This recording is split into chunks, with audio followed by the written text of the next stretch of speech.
For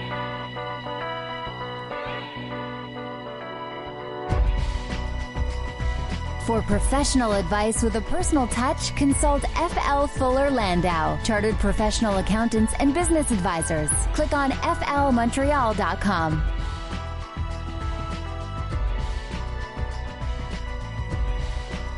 Welcome to today's Entrepreneur, a program about the entrepreneurial spirit that drives Quebec business. My name is Josh Miller from F.L. Fuller Landau, and the voice you're not hearing this evening is Dan Delmar. He's a little under the weather, so the night off will save his vocal cords so he can get a little better. And on tonight's program this evening, a familiar voice to CJD. It's Matt Del Vecchio, but instead of talking about life unrehearsed as he does on Sunday afternoon, we're going to talk about his business, Lianas Services. It's a business for seniors transitioning out of their home and a lot of the service and support that goes with it. So we're going to hear about Matt Del Vecchio's story with Lianas Services a little later. But first on the program, as we talk about every week, and instead of going back and forth with Dan, you'll just have to listen to my lovely voice for the next few moments as we talk about some of the news of the week and some of the articles that I've been reading this past week. First, apps, they're taking over the world. And one of the things that I was reading, and of course I'm a restaurant lover. You don't see me, but some of those that know me, I'm a restaurant lover.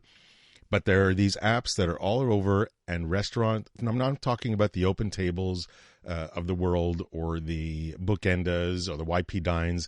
I'm talking about the ones that are offering delivery services. I'm talking about the Skip the Dishes, the Uber Eats, the Foodoras. And the article that came out in the Gazette was Are Delivery Apps Hurting Montreal Restaurants? And they were talking with a few Montreal restaurateurs. They were talking with the owner of Atma, one of the great Indian restaurants around, and as well from one of the owners of Notre Boeuf de Grasse. And they were coming up with different takes on our apps hurting. And it always comes down to it depends. We always hear this answer, well, is it work for your business? Not? Well, it depends. Well, in this case, the app delivery services, the topics that they were addressing, there was a cost component to it, and there was a marketing component to it.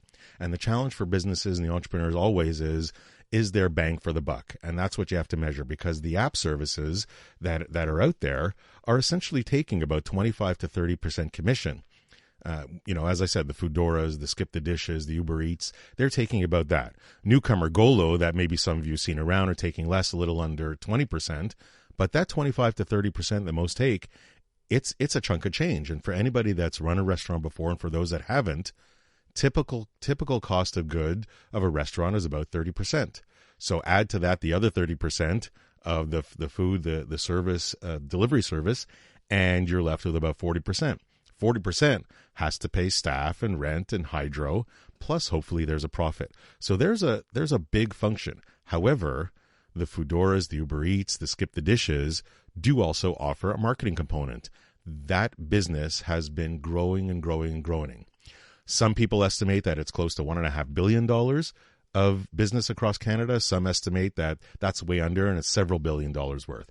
But bottom line is that it's a big chunk of change. I know we had Rebecca Wolf on from Mandy Salads, and they were using an Uber Eats or something like that. And she said, you know what? We focus on what we do best, which is the food. We don't want to focus on delivery, or it takes that much more effort and that much more technological power to make it happen and make it work right. So some of these restaurants, and as I was reading from Atma and Notre Boeuf de Grasse, for them, it's making sense. For them, it's keeping their kitchen busy. But what they also say is that in busy times, as an entrepreneur doesn't want to disappoint his customers, sometimes they turn off the service. Sometimes they turn off the app so that you get that break. You don't want to disservice the people in your restaurant. So there's definitely a balancing act that every restaurant has to do. But as far as an app goes, at least as restaurant delivery, it's really balancing. And is the bang worth the buck? Do you want the marketing effort? Do you want the ease of people coming in or delivering or taking out? And how does that impact your kitchen? How does that impact your customer service? How does that impact the customers that actually come into your place? Of course, you want them to walk in because they typically order drinks more, and they order dessert and all the little extras that they don't always do ordering out. So are delivery apps hurting Montreal restaurants? I would say it depends. And if you want that, if you want to stay with the times, though, you got to find a way to do it. As I'm reading other articles, there is, and we're coming up to the budget and the federal budget that's coming out very shortly. There was a couple of articles that came out. One was just talking about the overall Canadian economy.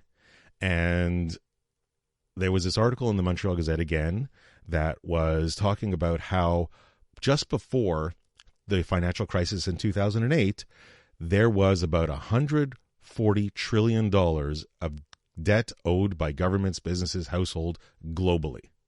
140 trillion. Today, fast forward about a dozen years later, and we're at 240 trillion. So that's 100 trillion higher than just before the financial crisis. Now, we understand, banking system is a little stronger throughout the world, although thankfully still great in Canada. And of course, there are the low interest rates that fueled this growth, that it was easier and cheaper to borrow funds. So there is a definite leverage play at hand. However, what's the positive behind it? Cheaper to borrow. When you were able to borrow, you were able to expand and grow your business and grow your various activities a little better, hopefully a little smarter. So that could make for a stronger economy. Bottom line is the world is certainly leveraged much, much, much greater than before. And it can be scary for some. So there is, keep an eye out for that. I know it doesn't always affect the little guy, but definitely an impact somewhere down the road. And as we get to the federal budget and, of course, the election towards the end of the year, I'm sure we're going to see some spending, but hopefully we'll see a little bit of cutback. And that's, federal budget's coming. The Canadian Federation of Independent Business always comes out with their thoughts and what they think or they believe the businesses would like to see. Of course, they want to see lower taxes. That's a given. I think we all do from an entrepreneurial aspect. The Canada Pension Plan premiums are going up, so they want to try and see if they'll lower or take back somewhere else. And again, it's an election year, so hopefully they'll have something in consideration to keep future taxes in check. We're expecting Matt Del Vecchio. You're listening to Josh Miller, by the way, from FL for Landau. Dan Delmar not on air this evening. Is a little under the weather. And Matt Del Vecchio of Lianas Services coming up. But before we get there, there is one other article that I read, and I've read several of them. But presenting, to be a great presenter. I've seen a couple of these. I've seen on business.com. I've seen on inc.com. And I wanted to recount some of these matters because as we've heard from many entrepreneurs in the past, there's a lot of presenting going on, whether you're presenting to future investors, to customers, even to suppliers sometimes, or certainly to collaborators or strategic alliances. Presenting skills are sometimes not always so easy to come by. So here's a few things that I read and that I'd like to think I practice, but very important for you to consider. And the first is know your story, nail your story. Go in cold. Practice. Make sure it's great. It rolls off your tongue. Hugely important. If you are umming and hemming and hawing, just like I did just now, then that's not a good thing. Don't use too many words on a screen. If you're doing a PowerPoint presentation or a Prezi presentation, don't have too many bullet points. Don't have too many words. You're going to lose the reader. And certainly don't read them off the screen. That will really lose them. That just shows you don't really know what you're talking about. Use photos, use pictures.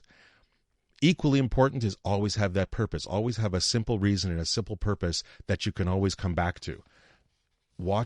You always want to bring the user back to the main focus, which is why you really need to know your story backwards and forwards. That's where you're going to ignore all the filler words, the ums and the ahs and all that. Your audience is hearing it for the first time, even though you might have done it 100 times and hopefully you've had great practice. They're hearing it for the first time. So don't think that you're too repetitive because you've heard it a lot, they haven't. So there's so many things that I know we're just touching up on it quickly, but businesses always have to present, always find the right person that's comfortable, know that story, practice, and make sure that they can hear the real you. We are so many news of the week, but we'll cut it off there. We have Matt Del Vecchio coming on of Lianas Services, and later on the program we'll also have Nathalie Rivière from Cometa talking about some challenges for online branding and marketing.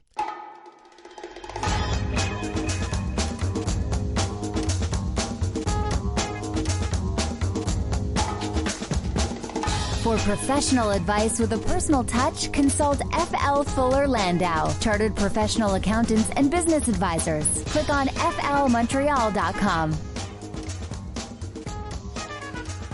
Welcome back to Today's Entrepreneur. This is Josh Miller from FL Fuller Landau. Missing Dan Delmar tonight. He's under the weather, so wishing him well. And of course, welcoming our guest this evening. Some of you might know him and will recognize the name and the voice, Matt Del Vecchio.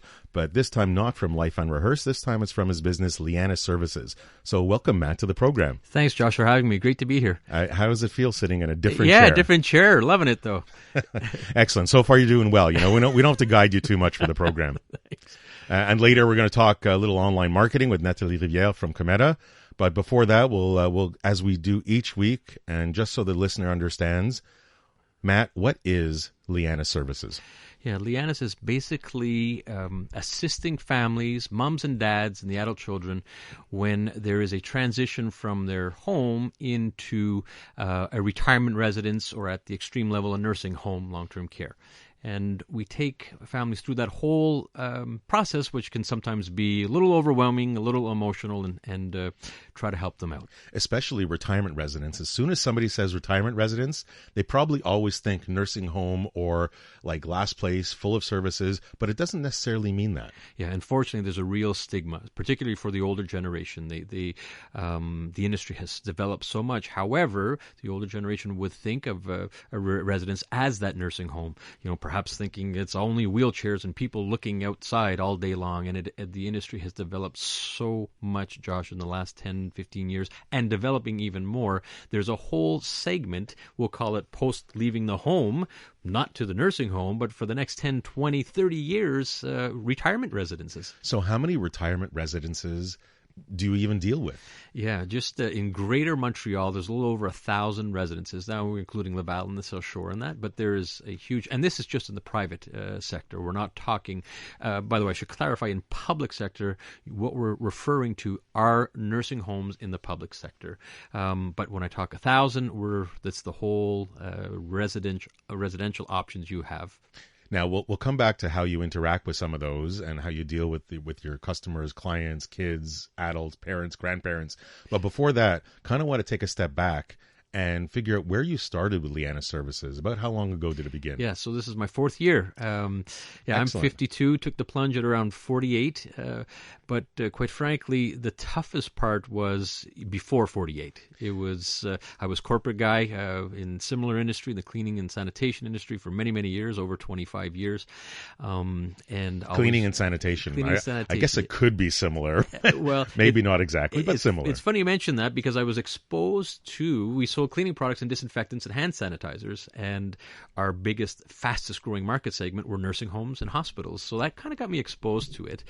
But I was a corporate guy, but I always wanted to start something on my own. The toughest part was to actually make the decision. You know, many sleepless nights prior to making the decision in your 40s, but leading up to that, you need family buy-in, understanding family, and the kids were still young. You know, when you're in your 30s and 40s, you have bills to pay, still have bills to pay. But I finally reached an age where the kids grew up and said, "Okay, it's time to jump in the deep end and go for it." Was there a moment where you were at the edge of the cliff and you just said, "I'm going to jump"? Was there that aha moment? Was it just like, did you get too far and you said, if I don't do it now, like what was that moment that pushed you to say, I'm 48, but you know what? I'm going to try. Yeah, I think it's a combination, not necessarily an aha moment, but certainly timing came into play. Late 40s, I didn't want to be 70, 75 years old starting my own company. Didn't want to be on the outside looking in. The kids were older, was part of it. And wanting to start something that I was passionate about was what it came down to. And then it was just a matter, okay, how can you make it happen? And then you try to work all that out in the details while still working. I was very fortunate. I was with a company called Avmore. Matty Chink's my mentor, very open and communicative with him, and gave me his blessing. And it finally came, October 1st, 2015, jumped in and haven't turned back. We're talking with Matt Del Vecchio of Lianas Services. Matt, you're starting this business pretty essentially from scratch, and you haven't been in this senior transition support business before. What do you do first? Right. And that was my biggest fear. You know, who are you? You know, who knows you? So I had to budget accordingly. There were several gut check moments from a financial perspective because I knew for the first 6 months, maybe a year, I might not get a single sale. I had to start building up credibility. I started knocking on doors to present to anyone who would listen, accountants and financial people and residences, CLSCs, hospitals, and go. But when we talk about these gut check moments, I said to myself, okay, I gave myself 18 months is what I really did. And that was the line in the sand that you drew. Line in the sand. And financially, I divided into savings, emergency fund, TFSA, and RSPs. In that order? In that order. I was willing to go up to emptying out my TFSAs, and I said, if you get to a point for RSPs, then you really got to look in the mirror. Now, that was a great plan. Now we come back to reality. Did you cross that line? So it very quickly went through my savings. The emergency savings went relatively quickly as well. And this is hard conversations with your wife and family. TFSAs, probably within a year, emptied out. And at 18 months, which was the time that I set, I ran into a cash flow crunch. And I didn't want to, I'm not a believer in debt. I didn't want to get a line of credit, but I dug into my RSPs. This was something I didn't want to do. This was like a no deal, Matt, but I dug in, a very small amount, mind you, and that was it. And then probably I went no salary for 2 years. And then year 3 was my hockey stick year. Now, what changed? Did things just click? We are very much in an emotional business. I could advertise like crazy. It's very much referrals. When you're talking about your mom and your dad, and they really don't want to go. Or your grandparents. Or your grandparents. People want to stay at home for as long as they can. So referrals are absolutely huge. You need that trust and credibility. Yes, you could do a Google search. You could look around. If you don't have that trust and credibility from the beginning, and so finally, all those efforts, all those presentations, all those calls, I started getting some calls. And they told people about it, and they told their family about it. And then year 3 was just like, it just took off, and haven't looked back since. And I haven't dug into my RSPs. In fact, I took out my first RSP this year. Awesome. We're talking, our entrepreneurial guest this evening is Matt Del Vecchio of Lianas Services. Now, Matt, what is, like you say, it finally clicked in for some of the customers. Is there a lot of competition in your business? There's a fair amount of competition. Yes, there is. My niche is primarily the Anglophone, Allophone market. Due to the growth of it, I'm now expanding into the Francophone market. I'm getting more calls from Eastern Montreal, more in Laval, more in South Shore. But in that specific niche, Anglophone, Allophone, there's a little less competition. But I really don't look at it as competition. I really am a big believer in just trying to give the best to what clients need, understanding their needs, because it goes far beyond just finding the right residence for them. You have a bit of a marketing background, sales and marketing background from where you came from. What worked for you for this business? How do you reach out? Online doesn't always reach the people that need the service, but hopefully it reaches the people, their children. Yeah, I think the most important point about marketing is to understand your client.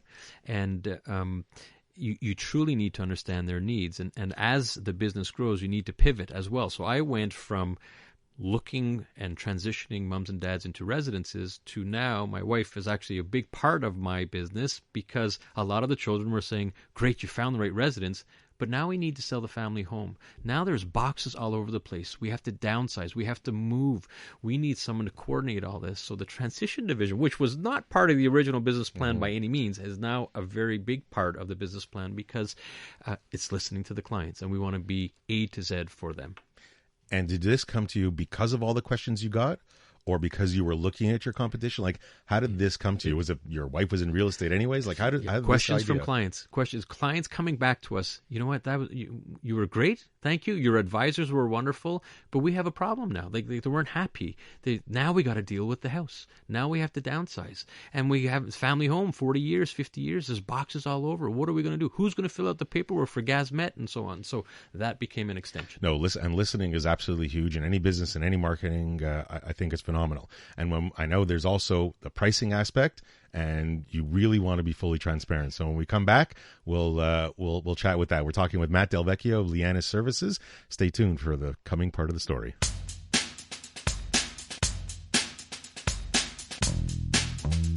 For For professional advice with a personal touch, consult FL Fuller Landau, Chartered Professional Accountants and Business Advisors. Click on flmontreal.com. Welcome back to Today's Entrepreneur, inspiring stories from outstanding business people. This is Josh Miller from FL Fuller Landau, and we're here talking with Matt Del Vecchio of Lianas Services.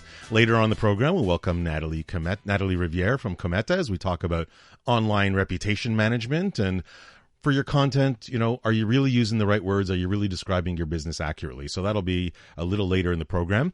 But now we'll continue with Matt Del Vecchio, Lianas Services. And Matt, we were chatting a little bit off air. You come from a marketing background, but you come from a very different background. And I know that there's a concept of B2B, business to business, and B2C, business to consumer. You evolved from one to the other. You were so involved in B2B and then definitely B2C. There's traditional versus online. There's a lot of factors coming at play. Can you describe kind of what you learned over the last few years and that transition? Yeah, and that's an ongoing challenge because B2C is a much different game than B2B. We're looking at getting eyes in the interest of individuals, and so you have to change marketing tactics. And so that could be simply from where you're marketing. So social media plays a big part now in B2C. The reality is it's still knocking on doors, getting in front of people that could represent consumers. So a lot of example, I'm a writer for The Suburban on the topic of seniors and aging. So once a month there's an article in there. So there's some eyes from a consumer perspective there. A lot of presentations to senior community centers, to accountants and lawyers and wealth planners. And then on the social... You do a lot of talking for a living. You know what? You have to, because it's constantly trying to get the brand out there. And education, of course. There are people that don't understand, as we were talking about at the top of the hour, what is a senior's residence? What is a retirement home? It doesn't have to be, nursing staff 24/7. Exactly. And it's that stigma. We're always trying to educate. But what's interesting is our business, I compare it to the flood, fire, and restoration business, because you really don't need us until you need us. And so then brand awareness becomes extremely crucial. You have to be front of mind. Now, as you're going business to consumer, B2C, and your customers, are they the seniors or are they the children? Who do you target? Yeah, it's very. What did you do at the beginning, and what do you learn, or what do you change now? I was originally just after seniors, and social media does not work very well with seniors. In fact, I don't even like the word seniors. We tend to use that, but they still like the hard print. So the Suburban articles are actually quite good for seniors. They're reading. The social media is after the adult children. And quite frankly, the adult children, I'm going to say 80% of our meetings are with the adult children who are worried about their folks. And because mom and dad, they may know that one day they might have to move, but they want to stay at home. And it's completely understandable, human nature. Now, mentioned just before we left for the break earlier, there's pricing. Definitely sensitive. You're offering a service that's very valuable, but not everybody wants to pay for items, and they're going to go possibly into a private residence that's going to cost something else. How did you deal with your pricing for the service that you're offering? Yeah, this was when I was talking about the pre-48-year-old age and doing the research for the market. One of the things I wanted to do was I felt I was selling cleaning chemicals, and I thought I could do a whole heck of a lot better socially and do better for people. And in finding out about this industry, it almost is similar to mortgage brokers, if you will. In other words, our service to families, adult children and moms and dads, are completely free. We don't charge the families because our revenue comes from all the residences. We're very fortunate in Quebec. We're quite ahead of the rest of Canada. So right off the bat, there's this guard that comes down a little bit, not a lot, because there's a lot of trust and credibility. But we don't have to worry about charging families. We look at us as an extension of their family, representing them. Then how do you get out? Do you have some families that say, oh, he's going to steer me towards a residence that's paying him the most? Right. How do you get around that? Yeah, again, we're fortunate in Quebec. It's the standard in Quebec. My business in Toronto is much different. It's probably only about 20% of the residences that would pay referral fees. I actually have to charge a full consulting fee in Ontario, whereas Quebec is the opposite. It's the industry standard, so we can go hand in hand. You don't have to worry about no charge, free, no obligation, and we hopefully find the right residence. How transparent are you, and did you did you start from the get-go like that?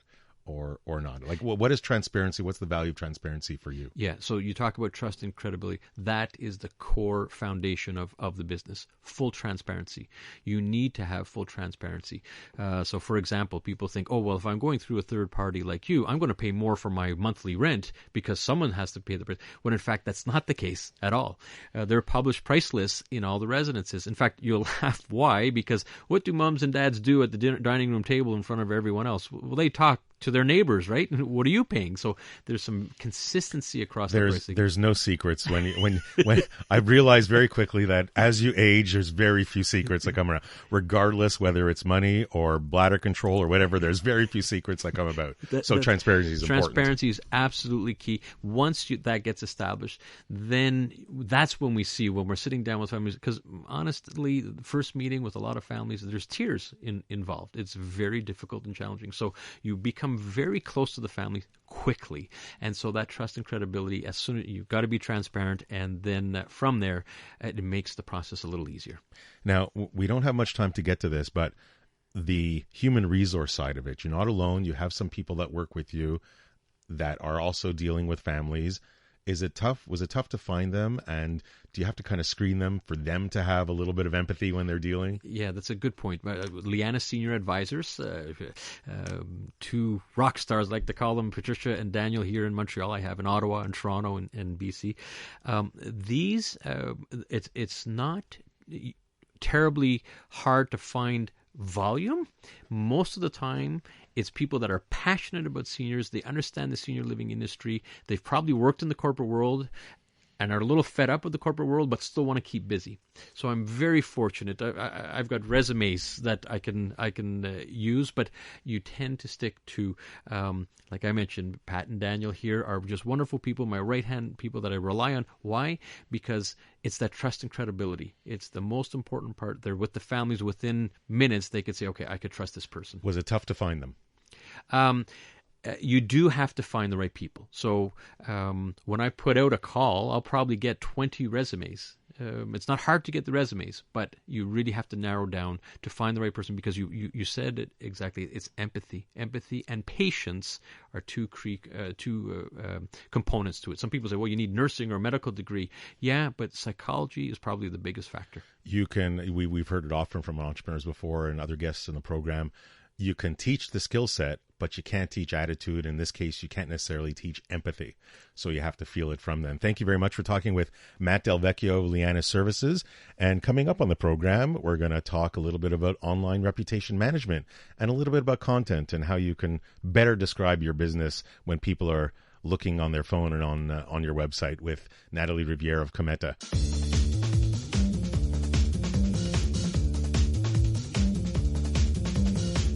For professional advice with a personal touch, consult FL Fuller Landau, Chartered Professional Accountants and Business Advisors. Click on flmontreal.com. Welcome back to Today's Entrepreneur, presented by FL Fuller Landau. This is Josh Miller, and we were talking with Matt Del Vecchio of Lianas Services earlier, and we'll have his one piece of advice coming up towards the end of the program.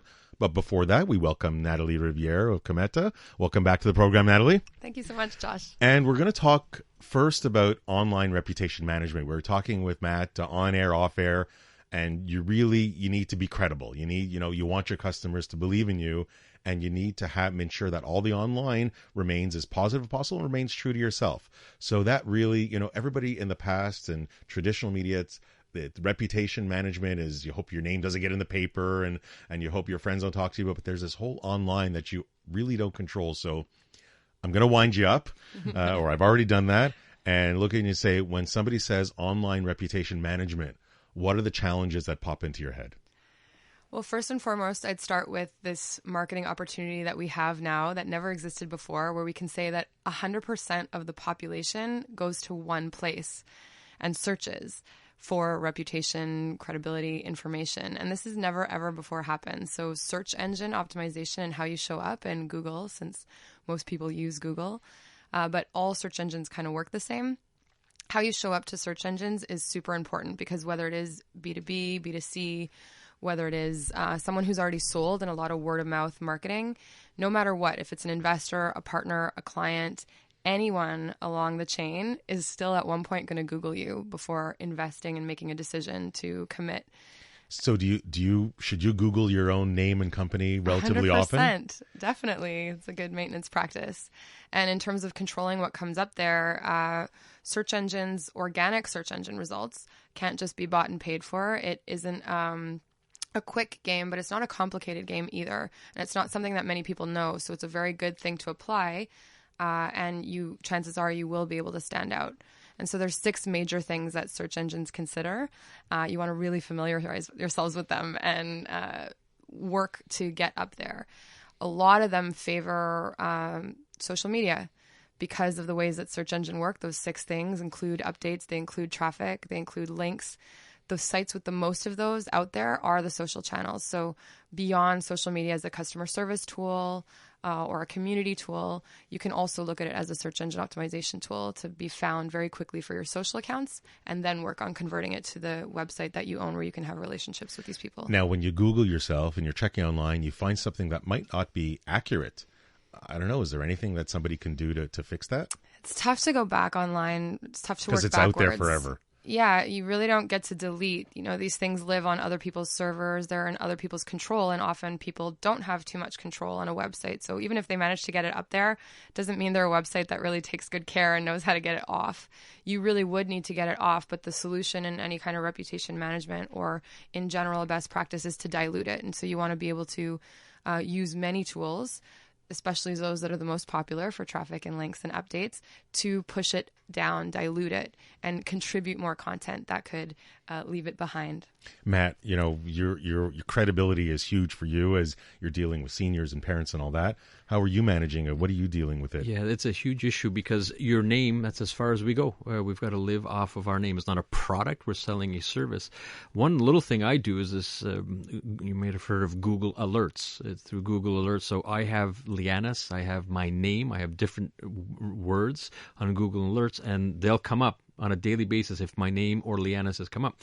Hopefully it's positive, but if it is negative, let's face it could happen. You want to be able to address it publicly as quick as possible rather than run from it. So I found that tool quite helpful. The other thing we were discussing earlier is properly describing your business. We always say content is king. We've said it so many times on this program, and everybody talks about it. Describing your business, certainly whether it's search engine optimization, SEO, or otherwise, how deep should people go to describe their business? Well, when it comes to SEO, you really got to remember that Google is simply a matchmaker. The words have to be on your website if you want to get found for them when people are typing them into Google. And so there's many places that you can put them on the website that Google values, but they have to be there. And so when you're describing your product in terms of your website, you want to be very direct with the words that you want to get found for. We call those keywords. Words that literally describe and orient someone on exactly the topic. How do you find those keywords? How do you know? How does a layman go in and say, how am I supposed to know if I should talk about seniors or health or transition or retirement home or all of the above? Yeah, you would actually start with that list, a little brainstorm exactly the way you just did. You could also involve people in the business, people outside of the business. What words would you use to describe us? What words would you type when you were looking for it? Get your key list together, that first initial list. And then Google Ads actually has a tool called the Keyword Planner that you can go into. You need a credit card to go with Google, but you don't have to go all the way as to buying this campaign before you can access that tool. So what Google's going to show you is how many people are searching those words and what other words get searched with them. And that'll help you decide which one to choose over another, for example, as a title or a lead for an ad or a name for a new product based on the public interest and not so much your opinion of what you think they'll want. How actively, Matt, did you look at these keywords, and when you're online with your social media, is that something that's top of mind, or you're kind of outsourcing it and hoping that it's going to go well? Yeah, no, it's actually crucial, and especially if you are doing any advertising whatsoever. Like, I would have never thought transition. I was always in retirement residences or retirement homes, but transition ended up being one of these keywords that was huge for me and actually changed my focus in terms of where I was going to start advertising, and which made sense because residence was one thing, but actually the bigger pain point for families was the whole transition. Natalie, time is at a premium for most entrepreneurs. how often, what's a reasonable time check? How often do you keep going back and checking what the key words are? Very good question. I think if you are pivoting, if you are looking to introduce a product in a new direction, it's really, really, really important at those moments. If things are more of a standstill, if you have some traditional services, then usually you'll be updating other things of your website.